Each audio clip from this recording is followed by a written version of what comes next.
ઉનાળાની ઋતુ એટલે કે સમર સિઝનની જેવી શરૂઆત થાય એવા વાતાવરણમાં ગરમી ખૂબ વધે અને વાતાવરણમાં ગરમી વધે એટલે શરીરમાં નાના મોટા ફેરફારો જોવા મળે, જેમ કે એસિડિટી થઈ જવી, પછી પિત્ત વધી જાય તો આંખમાં બળતરા થાય, છાતીમાં બળતરા થાય, પેટમાં બળતરા થાય, હાથ પગના તળિયામાં બળતરા થાય, અમુક લોકોને પિત્તની સમસ્યા વધે તો સિરસની સમસ્યા થાય, ચામડીના રોગો થાય, અરુચિ, બેચેની, મંદાગ્નિ, શરીર ડિહાઇડ્રેશનનો શિકાર થાય, શરીરમાં સામાન્ય નબળાઈ લાગે, થોડું કંઈ કામ કરો ને થાકી જવાય, લૂ લાગી જાય તો ઝાડાની તકલીફ થઈ જાય, વારંવાર ટોયલેટ જવું પડે, આ બધી સમસ્યાઓનો સામનો કરવો પડે છે. પરંતુ સવારે, બપોરે અને સાંજે 3 વસ્તુનું જો સેવન કરી લેશો તો પિત્ત એટલે કે એસિડિટી જે તમને વારંવાર થતી હશે એનાથી તમે છૂટી શકશો અને એસિડિટી થવાનું જે શક્યતા છે એમાં પણ ઘટાડો જોવા મળે છે.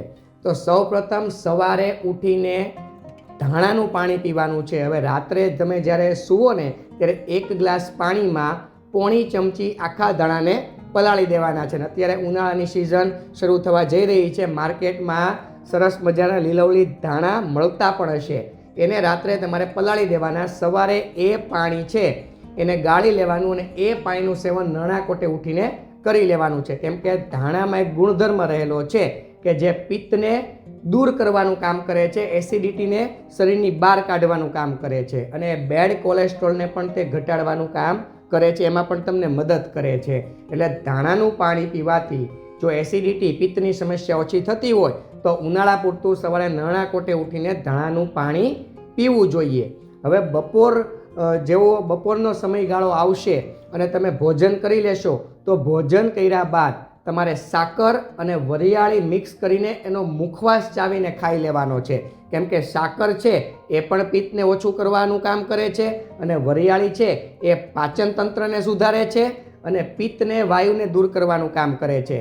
એટલે આ બંને દ્રવ્યો મિક્સ કરીને તમે મુખવાસ તરીકે સેવન કરશો તો ભોજન પણ સરળતાથી પચી જાય છે અને પિત્તના અને એસિડિટીના રોગો થતા નથી.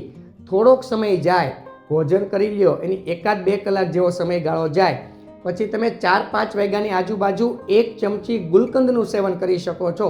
તડકા છાંયડાની પદ્ધતિએ બનેલું ગુલકંદ અને તમે દેશી પદ્ધતિએ બનેલું જો ગુલકંદ, સાકરમાં બનેલું ગુલકંદ, એનું તમે સેવન કરશો તો પણ તમને ભર બપોરે જે પિત્ત થવાની શક્યતા હશે, શરીરમાં જે ગરમાવો, કોઠો ગરમ થવાની શક્યતા હશે, એમાં તમને સુધારો જોવા મળે છે. કેમ કે ગુલકંદ છે એમાં ગુલાબની પાંદડી આવે અને મુખ્ય સાકર આવે. આ બંને દ્રવ્યો એવા છે જે પિત્તને દૂર કરવાનું કામ કરે છે અને એસિડિટીને વધતી રોકે છે. એસિડિટી થઈ હશે એને પણ ધીરે ધીરે ઓછું કરવાનું કામ કરે છે.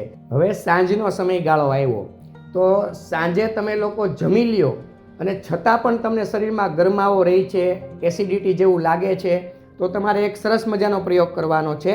1/2 ચમચી વરિયાળીનો ભૂકો એટલે કે પાવડર અને 1/2 ચમચી આમળાનો પાવડર, આ બંને મિક્સ કરીને તમારે જમ્યા પછી 10-20 મિનિટ પછી આનું સેવન કરી લેવાનું છે. આવું તમે 3-4 દિવસ સુધી કરશો એટલે પાચન તંત્ર પણ સુધરે છે અને જે શરીરમાં ગરમાવો હશે, પિત્ત હશે, એસિડિટી જેવું લાગતું હશે એમાંથી પણ તમને મુક્તિ મળશે અને તમારું પાચન તંત્ર સરખું થઈ જશે અને પિત્તના વિકારો દૂર થઈ જશે. એટલે સવારે, બપોરે, સાંજે આ વસ્તુનું સેવન કરવાથી મેં જે જણાવ્યું એ બધી વસ્તુનું સેવન કરશો એટલે ગરમીથી પણ બચી જશો અને એસિડિટીના રોગો થતાં તમને અટકી જશે. સાથે સાદું ભોજન, તીખું, તળેલું, આથાવાળું છે, ડુંગળી, લસણ, બહારનું ફાસ્ટફૂડ, જંક ફૂડ, ભીંડો, ટમેટા, રીંગણા, ખાટા અથાણા, ખાટું દહીં, ખાટી છાશ, ખાટા ફળો, આ બધું ખાવા પીવામાં થોડોક વિવેક રાખવાનો એટલે તમને પિત્તજન્ય રોગોથી તમે લોકો બચી જશો. આપ સૌને મારા પ્રણામ. જય ધન્વંતરી.